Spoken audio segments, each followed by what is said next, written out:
এটা বিশেষ সংগ্ৰহালয় নগাঁৱৰ সামগুৰিৰ শিঙিয়া কুমাৰগাঁৱৰ ভাস্কৰ্য শিল্পী বিপুল কুমাৰ বৰাৰ বিশেষ প্ৰচেষ্টাত প্ৰতিষ্ঠা লাভ কৰিছিল ৰঙিলী শিল্পালয় নামৰ এই বিশেষ সংগ্ৰহালয়টোৱে।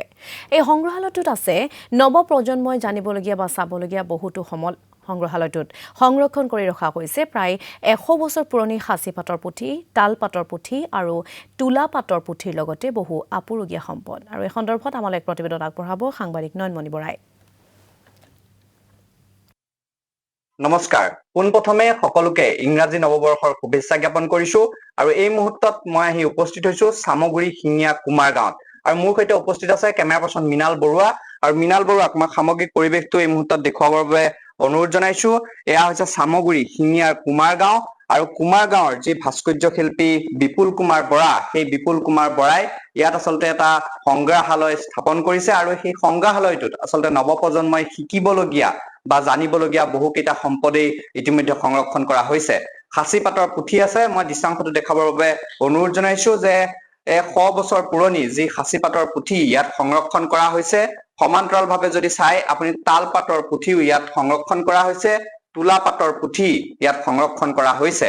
তাৰ সামগ্ৰিকভাৱে যদি আমি চাওঁ, এই অতি পুৰণি আচলতে গ্ৰামোফোনটোৰ পৰা আদি কৰি অন্যান্য সামগ্ৰীসমূহ ইয়াত সংৰক্ষণ কৰা হৈছে, যিসমূহ বস্তু আচলতে নৱপ্ৰজন্মই দেখিবলগীয়া বা জানিবলগীয়া আছে, সেইসমূহ বস্তু ইয়াত আচলতে সংৰক্ষণ কৰা হৈছে। আৰু তাৰে পৰিৱেশটো মই দেখাইছো যে নৱবৰ্ষৰ পহিলাতে এটা ভাল খবৰ যে বিপুল কুমাৰ বৰাৰ এই যি প্ৰচেষ্টা, এই প্ৰচেষ্টা সঁচাকৈ শলাগ লবলগীয়া। আমাৰ ইয়াত থোজা কাঠৰ যি আচলতে সিংহাসন, 7 খলপীয়া ক্ষুদ্ৰতম সিংহাসনখনো সংৰক্ষণ কৰি ৰখা হৈছে আৰু সেই সিংহাসনখনে ইতিমধ্যে এছিয়া বুক অফ ৰেকৰ্ডত স্থান লাভ কৰিবলৈ সক্ষম হৈছে। সেই মই থোজা কাঠৰ যি সিংহাসনখন, সেই সিংহাসনখন এই মুহূৰ্তত দেখাইছো। ইয়াৰ সমান্তৰালভাৱে আপুনি যদি চাই মুখা শিল্পকে আদি কৰি অন্যান্য বহুকেইপদে আপুৰুগীয়া সম্পদ এই বিপুল কুমাৰ বৰাই এই সংগ্ৰহালয়টো স্থাপন কৰি ৰাখিছে। আপোনাৰ ওচৰলৈ আহিছো, প্ৰথমে আপোনাক ইংৰাজী নৱবৰ্ষৰ শুভেচ্ছা জ্ঞাপন কৰিছো। আপোনাৰ যিহেতু প্ৰচেষ্টাত এই সংগ্ৰহালয়টো স্থাপন হৈছিলে, শতাধিক 100 বছৰ পুৰণি আপুনি সাঁচি পাতৰ পুথিৰ লগতে অন্যান্য বহু নৱপ্ৰজন্মই শিকিবলগীয়া বা জানিবলগীয়া সম্বল ইয়াত আচলতে সংৰক্ষণ কৰি ৰাখিছে, কি ক'ব এই মুহূৰ্তত? ধন্যবাদ। মই পোনপ্ৰথমেই প্ৰতিদিন টাইমৰ সমূহ দৰ্শকলৈ আগন্তুক নৱবৰ্ষৰ শুভেচ্ছা জ্ঞাপন কৰিছো। আচলতে আমাৰ যিটো সংগ্ৰহালয়, ৰঙিলী শিল্পালয় যি সংগ্ৰহালয় এদিনীয়া প্ৰচেষ্টা নহয়। আমাৰ ইতিমধ্যে 25 বছৰ গঢ়িবলৈ আমি সক্ষম হৈছো। আমাৰ এখন চিত্ৰাংকন বিদ্যালয় আছে। এই বিদ্যালয়খনৰ পৰা বহু ছাত্ৰ ছাত্ৰী ইতিমধ্যে ওলাই গৈছে।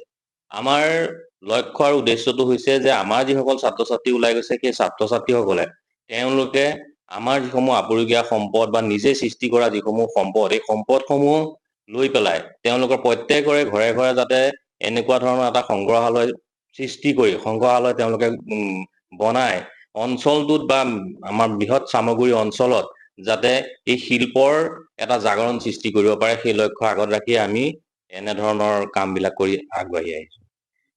কিমান বছৰ পুৰণি আচলতে? 100 বছৰৰ অধিক পুৰণি সাঁচি পাতৰ পুথি আছে, তাল পাতৰ পুথি আছে, তুলা পাতৰ পুথি আছে। আপুনি ক'ৰ পৰা সংগ্ৰহ কৰিছিলে আচলতে এই পুথিসমূহ? সাঁচি পাতৰ পুথি দুখন আমাৰ পুৰণি ককাহঁতৰ দিনৰ, আৰু তুলা পাতৰ যিভাগ পুথি, সেই পুথিভাগ আমি আঁতৰৰ পৰা আমি সংগ্ৰহ কৰিছো। আৰু তাল পাতৰ যিভাগ পুথি মোৰ বন্ধু এজনে সেই পুথিভাগ সংগ্ৰহ কৰি আনি ইয়াত দিছেহি। যিহেতু গ্ৰামোফোনটো আপুনি সংগ্ৰহ কৰি ৰাখিছে, নৱপ্ৰজন্মই শিকিবলগীয়া বহুত আছে। আচলতে গ্ৰামোফোন বৰ্তমান সময়ত দেখিবলৈ পোৱা নাযায়, কি ক'ব? অৱশ্যে গ্ৰামোফোনটো মই সংগ্ৰহ কৰি ৰাখিছো। আমাৰ গাঁৱৰে এঘৰ মানুহৰ পৰা মই সংগ্ৰহ কৰি ৰাখিছো। তাৰোপৰি কেইবাটাও বস্তু মই ইয়াত সংগ্ৰহ কৰি ৰাখিছো। যেনেকে আগত আমাৰ ভাওনা সভা পাতিছিলে, মেন্থেল লাইট বুলি যিটো কয়, সেই লাইটটো আমি সংগ্ৰহ কৰি ৰাখিছো। তেনেকে আপোনাৰ কেছেট কিছুমান সংগ্ৰহ কৰি ৰাখিছো, পুৰণি ৰেকৰ্ড কিছুমান সংগ্ৰহ কৰি ৰাখিছো। ঠিক তেনেকে বহুকেইটা পুৰণি সম্পদ আমি সংগ্ৰহ কৰি ৰাখিছো।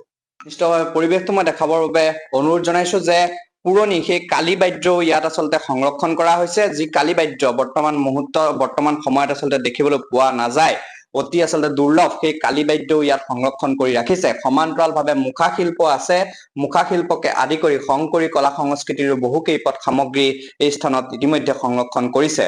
উল্লেখ কৰিব লাগিব যে নৱপ্ৰজন্মৰ বাবে আদৰ্শ স্বৰূপ এইগৰাকী আচলতে বিপুল কুমাৰ বৰা।